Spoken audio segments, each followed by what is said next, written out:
Hello everyone, let's continue our study of the Mula Madhyamaka Karika. At the beginning of the Mula Madhyamaka Karika, the text does not directly enter the main body of chapter 1. Instead, it first presents a verse of homage. As you can see, the title of the section is a verse of homage. Strictly speaking, the verse of homage is not part of the main text of chapter 1.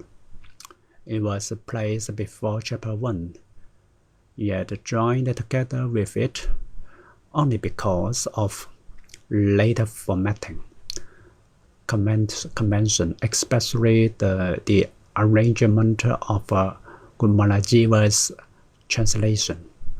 In fact, a more reasonable structure would be first the verse of homage, and only then chapter 1 examination of contradictions. Therefore, the verse of homage should be understood as the general preface to the entire Mula Madhyamaka Karika, rather than as the first verse of chapter 1. The actual main text of chapter 1 begins later, where the discussion of contradictions formally starts. So, what we are discussing now is not the first verse of chapter 1, but a passage of homage written by Nagarjuna before the treatise itself begins. Homage here means paying reverence. That is to say, before formally written the Mula Madhyamaka Karika, Nagarjuna first pays homage to someone, and he not only pays homage but also explains why he pays homage to this person. Let us first look at Kumarajiva's translation. Neither arising nor cessation, neither permanence nor annihilation, neither identity nor difference, neither coming nor going, able to teach subject cause and contradictions, skillfully bringing all conceptual life relation to an end. I bow my head in homage to the Buddha, foremost among all teachers. Please note, the first 4 lines from one group, and the later 4 lines from another group. Asian texts originally have no punctuation. Modern editors added full stops, making the structure much clearer. So whom does Nagarjuna pay homage to here? The final line tells us explicitly, I bow my head in homage to the Buddha. That's to say, before writing the Mula Madhyamaka Karika, Nagarjuna first pays homage to the Buddha. Why does he pay homage to the Buddha? Because foremost among all teachers, this means among all those who teach the Dharma taught by the Buddha is foremost and most excellent. Therefore, Nagarjuna pays homage to the Buddha. Next, let us look at Mr. Ye Shaorong's translation. There's neither cessation nor arising, neither annihilation nor permanence, neither one nor many, neither coming nor going. The Buddha teaches subject-dependent origination, in which conceptual proliferation is extinguished, and which is simplicity good. He is the most excellent among all teachers, and to him I pay reverent homage.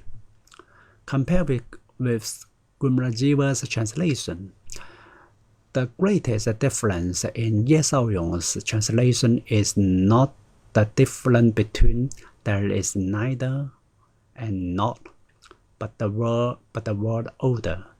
For example, Gumrajiva translation, it was neither arising nor cessation, whereas Ye Shaoyong translates it as there's neither cessation nor arising. In other words, the order of arising and cessation is reversed. Likewise, never permanence nor annihilation is translated as there is neither annihilation nor permanence. This is not an arbitrary reversal. Rather, Ye Shaoyong followed the original Sanskrit word order more strictly. Now let us look directly at the Sanskrit. The first phrase is Nilutam Anutapadam. Here, Niluta means cessation. Aniluta is its negative form, meaning none, cessation, or no cessation. Uttapada means arising. Anuttapada means none arising or no arising. Therefore, according to the original Sanskrit order, it should be neither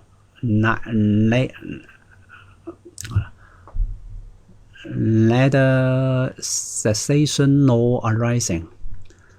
So, if translating strictly according to the Sanskrit word order, I should be inclined to render it as neither sensation nor arising. Likewise, Ucheda means annihilation. Sasvata means permanence. With the negative prefix added, it becomes neither annihilation nor permanence. The text phrase is anigalatam, analatam. Special attention is needed here. Agar means one. Alata here does not simply means doctrine or meaning, but is closer to nature or sense. Therefore, Agalata is closer to identity, and Lalata indicates a difference or otherness. Therefore, if I were to correspond strictly to the Sanskrit, I would translate it as neither identity nor difference. That is, there is neither absolute identity nor absolute difference. The final phrase is anagalam and niragalam. Agama means coming, niragama means going. Therefore, neither coming nor going. So, if I were to follow the Sanskrit original order completely, I will translate the first four lines as neither sensation nor arising, neither annihilation nor permanence, neither identity nor difference, neither coming nor going.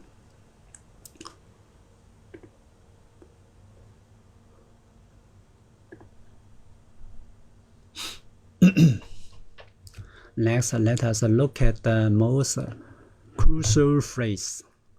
Yaha pratitya sampatapadaha. Here, pratitya sampatapada is the most standard Buddhist expression for dependent origination. However, we need to make a particular distinction between two terms.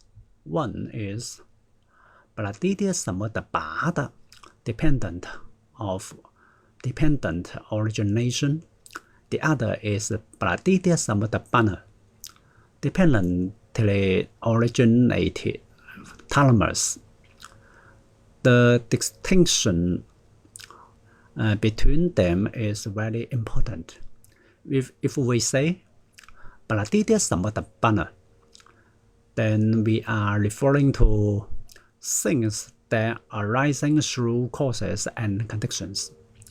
That is dependently originated thalamus. Here, thalamus refers to the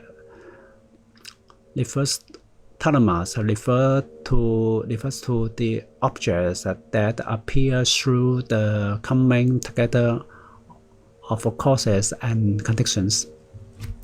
But pratitya sampatapada does not emphasize the things that are arising.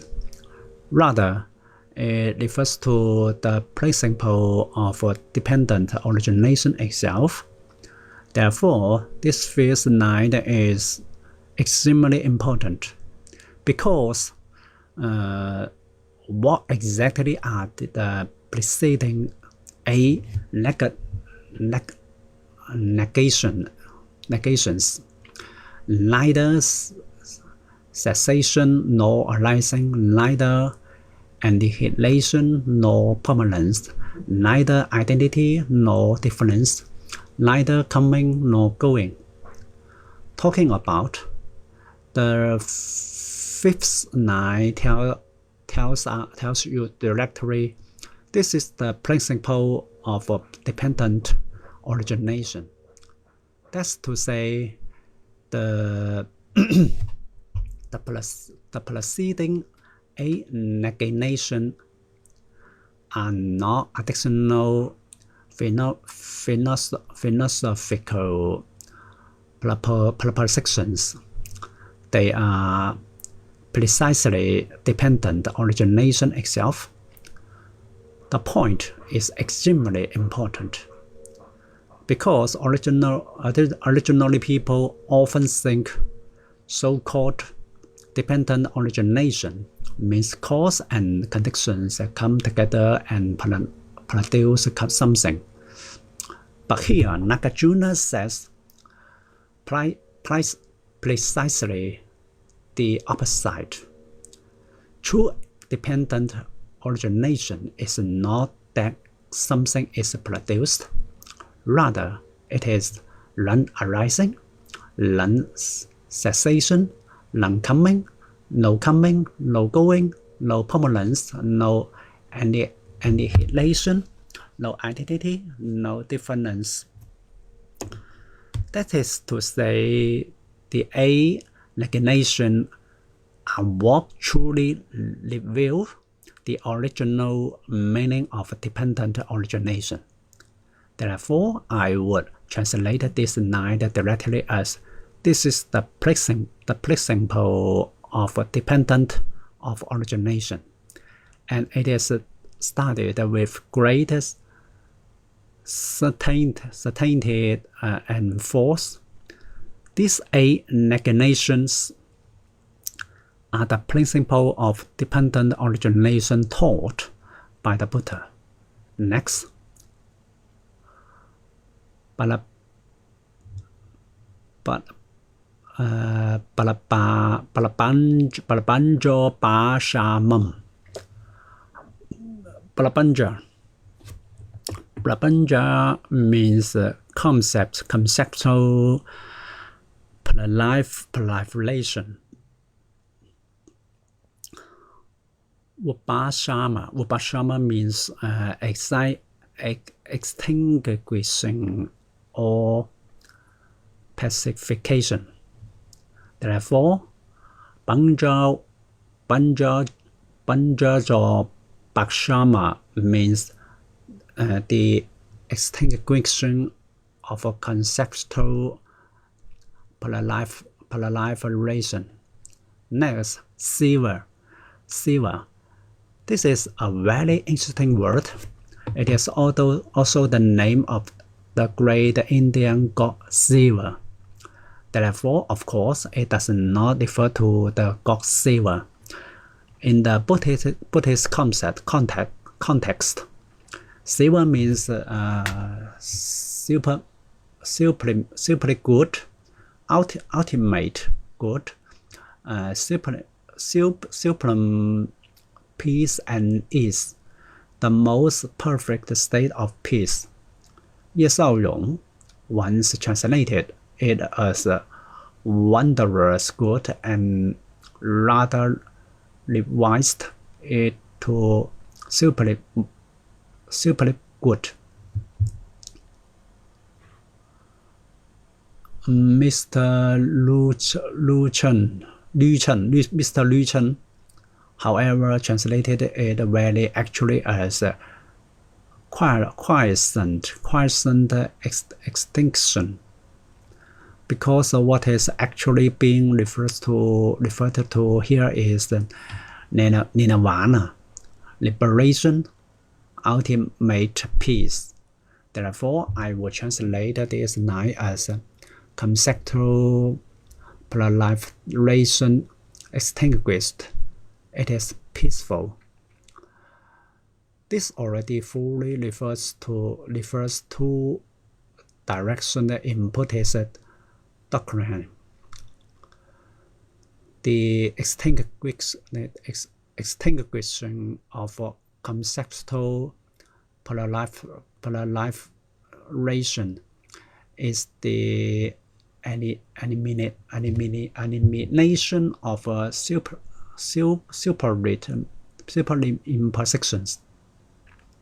Peace is the remedy for underestimation, the attainment of Buddhahood and nirvana.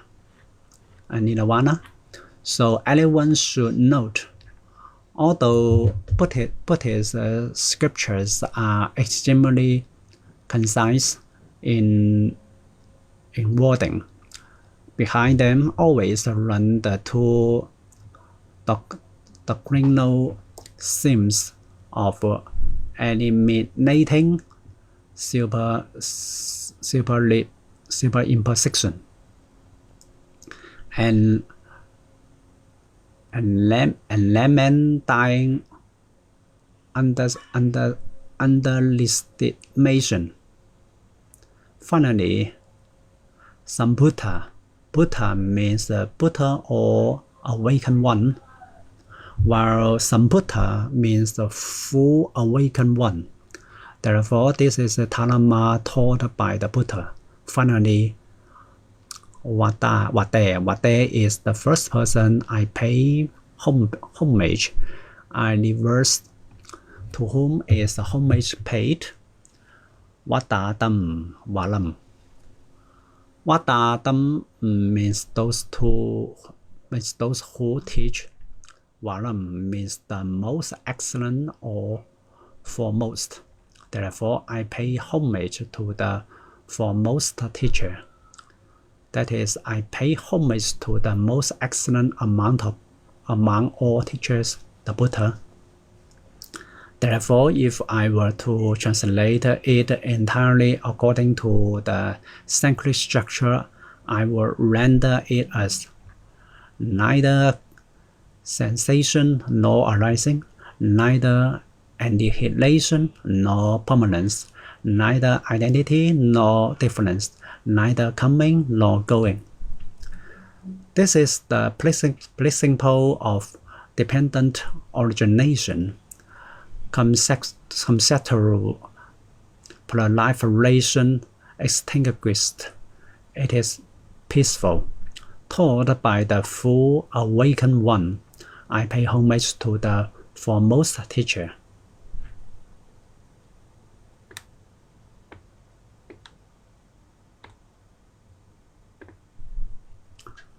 Okay, the next we will talk about regarding this verse of homepage. We can now insert at least several very important levels of meaning by comparing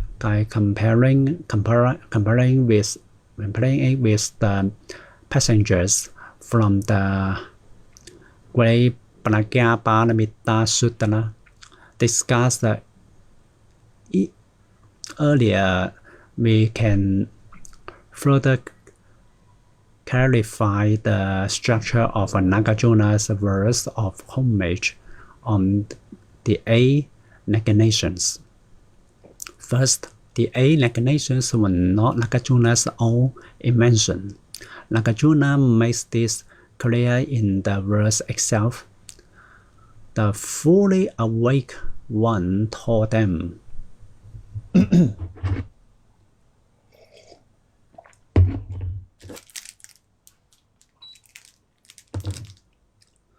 That is to say, the 8 negations were not a new theory established by Nagarjuna himself. They were teaching already taught by the Buddha. Nagarjuna merely systematized them, formulated them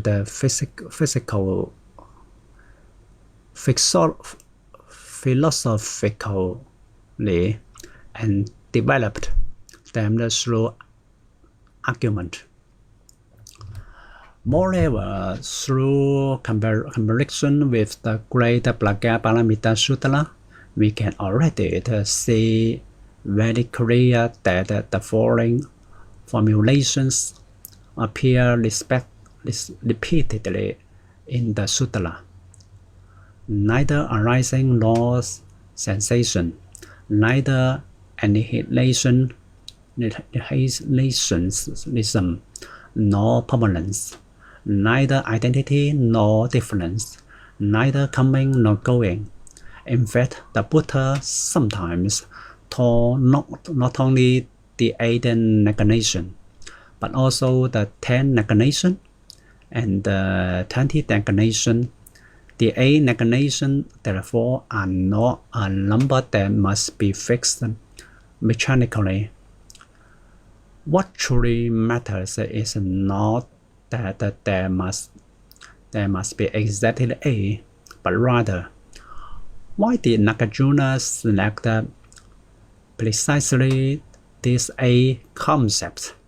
The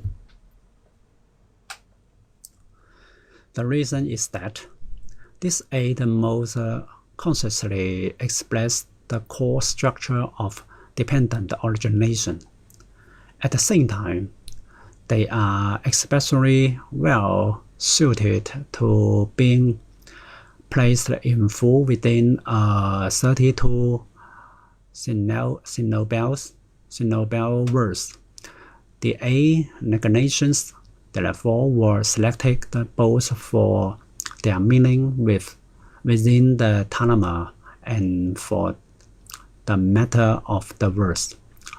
More important than the number of the 8 negations, however, is this question: what exactly do the 8 negations negate? Okay, this is the true core of the entire verse of homage. Originally, people generally understand dependent origination to mean causes and conditions come together and produce something. In other words, people believe that conditions are substantially existent. Causes and substantially existent. Effects are also substantially existent. Then the causes ceases and the effect arises, thus forming a substantial chain of cause and effect. Yet Nagarjuna is doing precisely the opposite here. He is completely dismantling this understanding. The eight negations, therefore, do not describe some mystical state. They negate ordinary beings' attachment to the substantial existence of arising sensation, causes, and effect. Thus, the Nagarjuna that begins by saying, neither cessation nor arising. The truly profound point here is, why is a sensation placed before arising? On the surface, this is required by the matter of the verse. The reason is that the syllabic weight of Aniruddha and the syllabic weight of Anuttapad, when arranged according to Sanskrit matter, make the overall rhythm more precise. When no sensation comes first and no arising comes second. Buddha Balita and the other commentary conditions also mention this point. Buddha Balita is the man. Buddha Balita and the other commentary conditions. But this is not the surface level reason. At a deeper level, through the sequence of sensation and arising, Nagarjuna is in fact addressing the question of cause and effect directly. Nagarjuna is in fact addressing the question of cause and effect directly. For if a cause truly produces an effect, one must inevitably confront a question: what exactly is the relationship between the cause and the effect? Does the cause first cease with the effect arising afterward, or do the sensation of the cause and the arising of the effect occur simultaneously, or does the effect arise before the cause has ceased?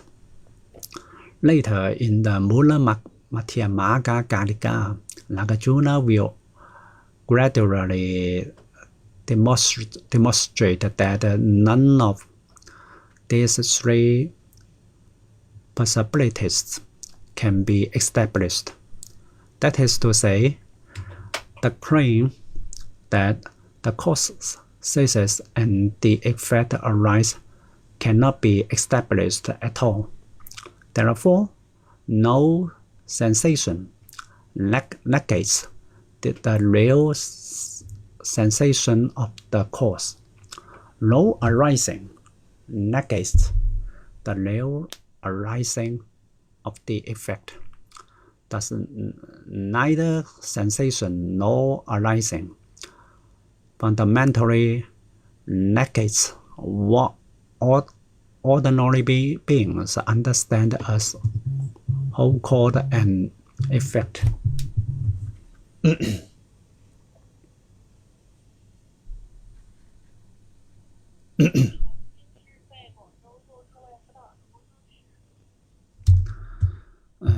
The true understanding structure that therefore is there's no sensation of the cause and no arising of the effect.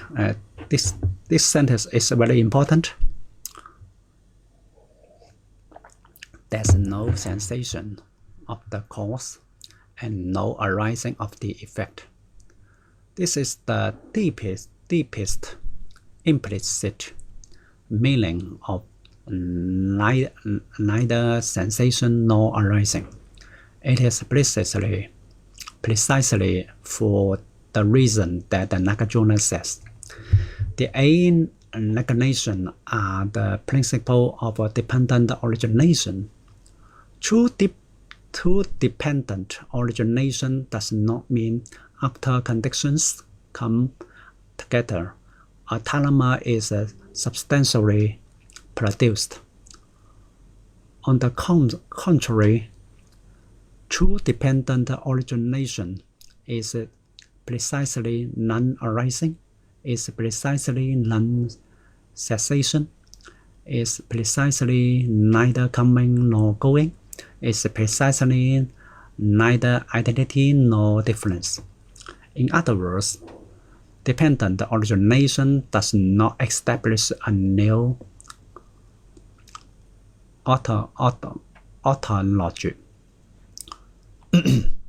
It dismantles ordinary beings' mistaken attachment to existence. The functions of the eight negation thus become very clear. First, they reveal dependent origination. Second, they bring conceptual polar life relation to an end. Third, they lead to tranquility and nirvana. Conceptual polar life relation does not refer merely to words. It is the proliferation of concepts through which ordinary beings take arising and sensation to be substantially existence. Once arising itself has been demonstrated to be impossible to establish, then permanence and annihilationism, identity and difference, coming and going, and even the entire worldly structure of substantial entities will all lose their foundation. This is called bringing conceptual polar life relation to an end. Once a conceptual polar life relation has ceased, the mind no longer climbs to substantial existence and enters tranquility. Therefore, bringing conceptual polar life relation to an end and entering tranquility already contains both. the elimination of superimposition imposition and restoration of deficiency. That is to say, the former negates mistaken attachment. The later leads to liberation and nirvana.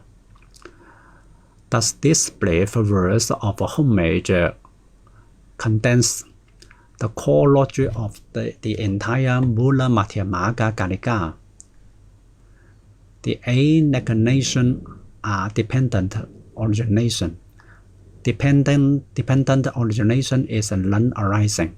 Non-arising brings conceptual proliferation to an end. When conceptual proliferation ceases, tranquility is revealed.